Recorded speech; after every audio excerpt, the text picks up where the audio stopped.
Hello, CSI Eagles!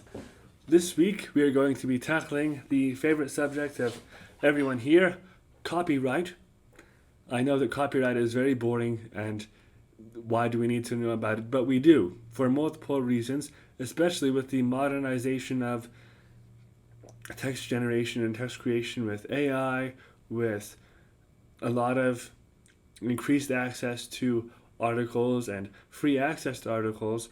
There are some misunderstandings about the need for citations, the need for requests to reproduce certain items, and the need for circumspection in using the items created by others and adapting them and republishing them. So, as one of the librarians here, I've been working with Dave Horalick, who's the registered copyright agent, to further the cause of good copyright usage and adherence. And I have created, this was originally just going to be an archives manual, but a copyright manual for most things that you might ask regarding the library materials that you use or want to reproduce for students, for yourselves, for personal research, etc. And copyright law can be very, very stressful and confusing, especially if you want to avoid any lawsuits or any question of legality or ethicality of your actions. And so it is focused on the library and the archives. There's a whole section on the archives, but we go into the Digital Millennium Copyright Act, the TEACH Act, how to use copyrighted materials in education, fair use, open access, all sorts of different aspects of copyright, and even Creative Commons and open access. And we have multiple flowcharts and guidelines to help you decide what you want to do. But first of all, what exactly is copyright? And to answer this question, I'm going to reference a training by the Society of American Archivists on copyright, and it also borrows from creations by the United States government, other governments, other professional institutions, and educational institutions. So copyright is defined as the exclusive rights to original works of authorship, to forms of use and protection for that work. Authors, or those who they have assigned to hold copyright, have multiple exclusive rights, including the rights of reproduction, distribution, and other rights to the items they create or they have assigned to them. And additionally, derivative works are restricted by copyright. This means that if you want to adapt a work to perform it or to transpose it to a new form, like if you want to take a book or an article and create it into a documentary or a play or a movie or something like that, you must ask the person who created the original item. And in most cases, in all cases, there is a right of restitution if someone infringes upon those rights of those who hold copyright, but there is also potential prison time to those who infringe upon copyright. And the College of Southern Idaho has pretty firm principles and objectives on copyright, and they wrote them down in a copyright policy a few years ago. And I'm just going to read the 10 guidelines of CSI on copyright so that everybody has access to these principles. You can find them, you just search CSI copyright, or you go to csi.edu/copyright/default.aspx, and you'll have a bunch of copyright information and online trainings regarding copyright made available to you. So here are the items, the sentences in the CSI Statement of Principles and Objectives regarding copyright. Number 1. The college strictly prohibits the illegal use, reproduction, distribution, public display, or performance of copyrighted materials in any form. Number 2. Only legal copies of copyrighted materials may be made or used on college equipment. Number 3. College employees shall place appropriate copyright notices on or near all equipment capable of duplicating copyrighted materials. Number 4. CSI employees who create new works of intellectual property shall be responsible for making sure that any work produced with college resources is in compliance with all applicable copyright and intellectual property laws and regulations. Number 5, the college shall make this policy widely accessible and shall provide to faculty, staff, and students access to current and reliable information on copyright and intellectual property laws and regulations and specific compliance strategies through its copyright website, which is the address that I gave to you before. Number 6, the college shall offer training opportunities in copyright and intellectual property, and that is done through multiple forms, again on the online trainings that I sent to you or referenced to you. And then also we have a copyright class that is periodically taught, LIIS 260, and that can train you as to what exactly copyright needs to be followed, what exactly you need to do to follow copyright. Number 7, the library shall make support materials available regarding copyright, and that is one of our libguides, libguides.csi.edu/copyright. Number 8, college personnel shall be responsible to learn about copyright laws and regulations, statutory exemptions, such as the Fair Use Doctrine, and about when and how to request necessary clearances and written permissions. Number 9, each member of the college community must take individual responsibility for copyright compliance. Number 10, members of the college community who willfully disregard this policy and/or copyright and intellectual property laws and regulations do so at their own risk and assume all liability for their actions. And I know that the employee manual and faculty manual have some regulations and guidance on what will happen regarding infringements and how to make sure that you don't infringe on copyright. So there are multiple aspects and acts that are related to copyright. So let's read a little bit more about what our interpretation is of copyright in the context of the library. So first of all, we have a registered copyright agent at the College of Southern Idaho, and that is David Heralick. He's a reference librarian. You come in and you go over to by the archives and by the stacks instead of the front desk, and the reference desk will have Dave there. If he is not available, you can contact me, Reed Hepler, rhepler@csi.edu, and I can help you with copyright questions, and all of the library staff can help with questions or know who to contact, Dave or me or someone else, regarding copyright. So the concept of copyright in the context of the library is that the creator, custodian, or other owner of this right, or the collected rights under the umbrella of copyright, holds the title to the intellectual property of a particular work. An intellectual property is a creation that was a result of the work of the mind of one or more people. Intellectual properties express ideas through literary, artistic, oral, and other media. The ownership of this property means that the copyright owner has exclusive rights to control duplications, alterations, performance, display, and dissemination of a particular work, expression, manifestation, and/or item. What does this mean for educators and students? Well, under the Fair Use Doctrine,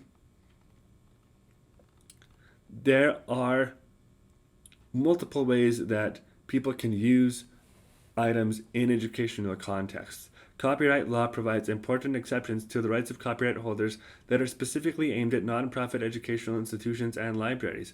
There are 3 main provisions in relevant copyright laws, including the U.S. copyright law, which has hundreds of sections. The 3 main provisions of copyright in relation to teachers and researchers are: number 1, teachers and students have certain rights to publicly display and perform copyrighted works in the classroom. Number 2, libraries and archives have special exemptions for the reproduction of copyrighted works in some circumstances, specifically related to digital preservation. Number 3, the Fair Use Doctrine allows limited copying of copyrighted works without the permission of the owner for certain purposes, including teaching and research. And the policy that I have includes guidance regarding making multiple copies for classroom use, or single copying just for the instructors, or examples that courts have decided are fair use. So what exactly is fair use? Fair use, or the Fair Use Doctrine, is that Items can be reproduced and used in other cases without permission from the copyright owners in order to create non-commercial transformative works. These purposes include criticizing them, reporting in the news, educational purposes, scholarship, and academic research. And in some cases, personal research can also be construed as an acceptable fair use justification as long as that copy is not disseminated to others. Education has been the most frequent and noticeable justification for fair use arguments. Faculty members at multiple colleges have been found guilty of copying whole chapters and books and giving them out to students in course packs. And in order for use of a copyrighted item to fall under acceptable fair use defense, the user must consider 4 factors and adjust their use accordingly. So there are 4 main factors are, firstly, the purpose and character of the use. Is it a commercial use? Is it truly for non-profit educational purposes? Secondly, what is the nature of the copyrighted work? Is it text? Is it audio? Is it a photograph? Thirdly, the amount and significance of the portion used in relation to the entire work. Number 4, the effect of the use upon the potential market for or value of the copyrighted work. So if someone copies it and uses it in any context, will it affect the marketability of the work or the scarcity of the work, in which case paying for it would not be as much of a response or as much of a inhibition. Basically, are you going to give people a way around having to pay for a work that is meant to be paid for? Recent case law has shown that if the work is transformative and if the amount of work is tailored to your specific purpose, then fair use argument is likely going to be justified. There are multiple examples you can use. We have specific guidelines at libraries in general, but at this library, and this is generally acceptable under the fair use doctrine. The library only allows a person to copy up to 25% of a copyrighted work or manuscript if they can justify that they need it for a work, and it is the copier's property, no one else's, and they promise in some circumstances to destroy the copy once they are finished. Reproductions beyond that limit have a potential to break copyright laws. Furthermore, reproductions of archival photographs, maps, and allowed copies of full books whose copyright is owned by CSI can only be used for personal, non-commercial, or educational endeavors unless explicitly allowed by an agreement between CSI and the user. Other uses of archival materials are in violation of copyright. We don't have that same restriction for library materials because we don't own many of the copyright for libraries, and so we give the 25% rule. If you are copying a music score, as a musician, this antagonizes me and irritates me to no end. But if you are copying a music score, then you have to only copy up to 10% of that work. In Utah, when I was in high school, there were multiple counties and multiple districts whose music teachers had copied copyrighted works and disseminated to their students for educational purposes, but because we were using it to perform, those educators and the districts were found to be in violation of copyright law, and it was a whole mess. And it happens all the time.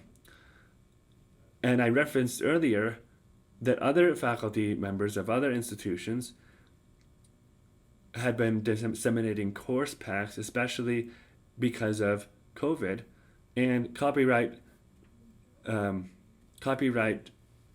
enforcement was a little more loose, and some publishers explicitly said you can break copyright for this period because it's an emergency, but people still used the looser allowances that had been created during COVID after that ended, and copyright enforcement was brutal. And so please ask before you copy something, and don't assume that because you're using it for educational purposes it is automatically going to be justified.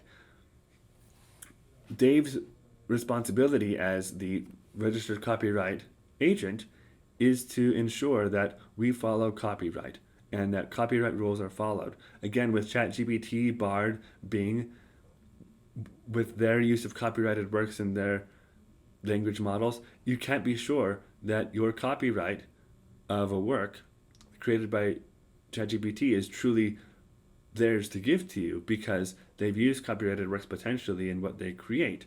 Of course, if you create a rubric or an educational purpose, and this is why I use it primarily for educational purposes, your use of that is more justified. However, there are multiple times that copyright owners have found instances of their work in ChatGPT's learning corpus and other AI tools. And so that is a whole other mess, and we will use that and cover that later.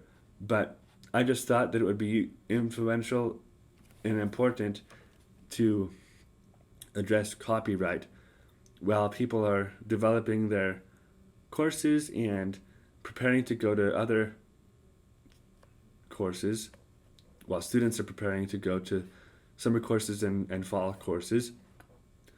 Other concepts are Creative Commons and open access materials and the public domain. Public domain is a area of publication that authors release their works for free use and modification. There are no restrictions on what you can do with these. And there are two main ways that this occurs.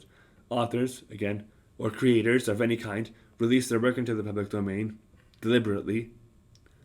Secondly,